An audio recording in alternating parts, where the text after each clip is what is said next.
कि शराब बंद नहीं है और शराब पीने में जो बड़े लोग हैं, पैसे वाले, रसूख वाले, वे शराब रात में पीते हैं, पति पत्नी पीते हैं। इसलिए हम कहते हैं कि अगर ब्रेथ एनालाइजर जो गरीब मजदूर को लगाते हैं आप 10 बजे के बाद, उनको तो लगाइए। 1985 में विधायक हुए हैं, जीतन मांझी 1980 में विधायक हुआ है और आप 67-68 में डिग्री प्राप्त किया है।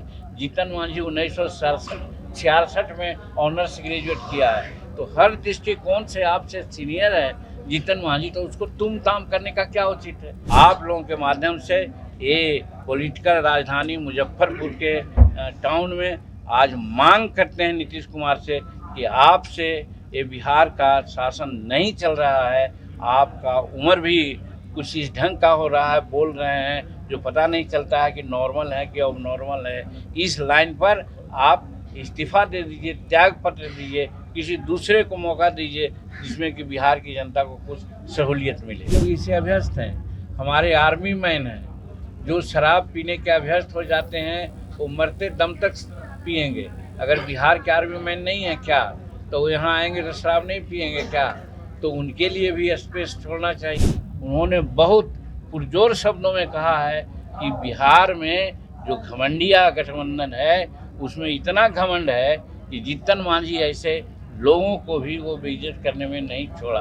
नहीं कर रहे हैं, नया म्यूजियम से पुराना म्यूजियम में अंडरपास बना रहे हैं 5200 करोड़ रुपया का। क्या जरूरत है उसकी भाई?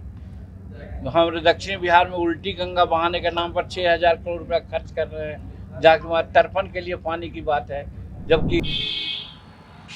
नमस्कार, मुजफ्फरपुर वाव देख रहे हैं। मेरा नाम है आदित्य राज। देखिए, आज जो है हम पार्टी के राष्ट्रीय अध्यक्ष व पूर्व मुख्यमंत्री जीतन राम मांझी मुजफ्फरपुर पहुंचे थे, जहां इस दौरान उन्होंने प्रेस से वार्ता के दौरान जो है जमकर नीतीश सरकार पर हमला बोला है। उन्होंने साफ तौर पे कहा है कि नीतीश सरकार का अब उम्र हो गया है, उनको इस्तीफा दे देना चाहिए। उनसे अब जो है उलूल फुजूल की बात जो है वो बोलते रहते हैं और अब जो है उनका लगता है कि उनका मानसिक संतुलन भी बिगड़ रहा है। ऐसे में उनको जो है अब इस्तीफा दे देना चाहिए। उन्होंने साफ तौर पे कहा है कि अब उनसे जो है कानून राज बिहार में उस पर भी सवाल उठ रहा है। जिस तरह लखीसराय में घटना हुआ, उनके छठ पूजा करके जो है लौट रहे थे, जिस क्रम में अपराधियों द्वारा गोली मारकर हत्या कर दी जाती है, और जिस तरह से बेखौफ बालू खनन जो बालू माफिया है वो भी बेखौफ हो चुके हैं, पुलिस पर भी फायर कर देते हैं। ऐसे में कहीं ना कहीं कानून व्यवस्था पर भी सवाल उठ रहा है। पूरे मामले को लेकर के जीतन राम मांझी बिहार सरकार के पूर्व मुख्यमंत्री जो थे क्या कुछ कर रहे हैं, पहले आप वो सुनिए। कि शराब बंद नहीं है और शराब पीने में जो बड़े लोग हैं, पैसे वाले, रसूख वाले, वे शराब रात में पीते हैं, पति पत्नी पीते हैं। इसलिए हम कहते हैं कि अगर ब्रेथ एनालाइजर जो गरीब मजदूर को लगाते हैं आप 10 बजे के बाद, उनको तो लगाइए। गणना हुई है, इसको लेकर के सत्ता पक्ष के लोग बहुत ढोल पीट रहे हैं कि भाई हमने गणना कराई है, और गणना कराने के बाद अभी आपने देखा कि बिहार असेंबली से भी पास हुआ सर्वसम्मति से कि कोटा बढ़ाया जाए नौकरियों में और एडमिशन में भी। मेरा कहने का मतलब है कि गणना अगर ठीक हो, उसके आधार पर बढ़ाया जाए तो अच्छी बात है, लेकिन गणना ही ठीक नहीं हुई है। गणना इसलिए नहीं ठीक हुई है कि जो गणक लोग हैं सभी के गरीब, खास करके गरीब के घरों में कहीं नहीं गए, इसलिए गरीबों की गणना कम हुई है, और जो अमीर लोग हैं, रसूख वाले हैं, उनकी गणना हुई है। और उसमें एक उदाहरण हम देना चाहते हैं। एक जाति है बिहार में, भुइयाँ मुसहर, जिसको आप लोग जानते हैं, यहाँ भी हैं। वो 1931 में उसका 3%, 3.5% उसकी जनसंख्या थी, और आज 2023 में भी उसकी जनसंख्या 3.7 है। आप जानते हैं कि माल्थुसियन थ्योरी जो है बतलाता है कि जनसंख्या गरीबों में ज़्यादा बढ़ती है, इसलिए कि गरीब परिवार घर में रहते हैं, अपना बाल बच्चों के साथ मिलते जुलते हैं और पॉपुलेशन ज़्यादा होता है।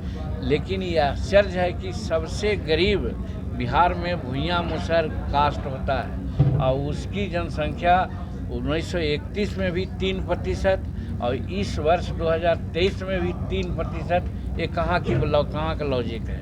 और दूसरा रोड देखते हैं कि जो 1931 में किसी का 8% जनसंख्या थी, उसकी जनसंख्या 14% हो गई। क्यों भाई, कैसे हो गई?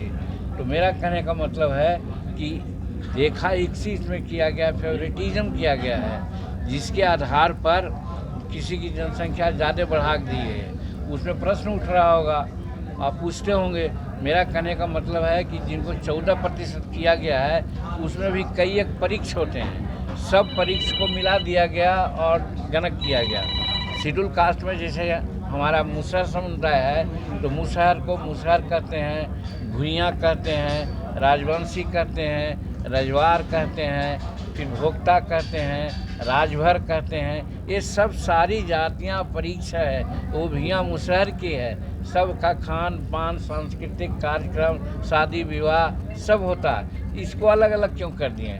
अगर इसको अलग अलग नहीं किया जाता तो इसकी आबादी आज किसी भी परिस्थिति में 10% से ऊपर होती। तो जिसकी जितनी जनसंख्या भारी मिलेगी, उसको उतने हिस्सेदारी के तर्ज पर इसको ज़्यादा लाभ मिलता। तो वैसा हुआ नहीं। और फिर आज जो नोटिफिकेशन हुआ है कोटा बढ़ाने का, तो कोटा बढ़ाए है, बहुत अच्छी बात है। हम लोग भी कहते हैं कि एक तो जनसंख्या ठीक से गणना किए नहीं, अगर हुआ भी, अगर बढ़ाए हैं 75% आरक्षण का दायरा बढ़ाए हैं, अच्छी चीज़ है। लेकिन जब से आरक्षण नियम लागू हुआ है, तब से आज तक 16% आरक्षण है, आरक्षित कोटा भरा हुआ है, बैकलॉग है। यही हम विधानसभा में पूछा कि बैकलॉग अगर है, उसको भरने के लिए क्या उपाय किए हैं? तो जब बैकलॉग भरवे नहीं कीजिएगा तो फिर कोटा बढ़ाने से क्या फ़ायदा है? एक चीज़। दूसरी चीज़, जो हमारे सरकारी मुलाजिम हैं शेड्यूल कास्ट शेड्यूल ट्राइब्स के लिए, उनके लिए 1971 से रोस्टर लागू है। 1971 से रोस्टर लागू का मतलब है कि जो हमारे गजटेड पदाधिकारी हैं, नॉन गजटेड पदाधिकारी हैं और लोग हैं, उन लोग को 16% आरक्षण मिलना चाहिए था, प्रमोशन में आरक्षण मिलना चाहिए था। लेकिन उनका आरक्षण का क्वांटम जानते हैं, 3.7 है। तो 75 साल में, 74 साल में आज 3.7 है। तो एक शताब्दी होगी कि जब 16% और आप 20 या 22% उनका ये होगा। तो कहने का मेरा मतलब है कि इसमें बेईमानी की गई है, और जो हमारा बैकलॉग है उसको पूरा करने का काम नहीं करके सिर्फ लोग गलत, कमज़ोर दिमाग वाले आदमी को समझाने के लिए कि हम आपका कोटा बढ़ा दिया, चुनाव आ रहा है 24 का, उसमें अपना एक TR लेने के लिए बात किया है। एक चीज़। दूसरा चीज़, आज देखिए सुप्रीम कोर्ट ने कहा 33 साल से दोनों भाई, बड़े भाई छोटे भाई, छोड़िए पुराने ज़माने में तो हम नंगे थे, तो इसका मतलब हम नंगे रहे हैं आज। तो इसीलिए हम कहना आप लोगों के माध्यम से, ये पॉलिटिकल राजधानी मुजफ्फरपुर के टाउन में आज मांग करते हैं नीतीश कुमार से कि आपसे ये बिहार का शासन नहीं चल रहा है।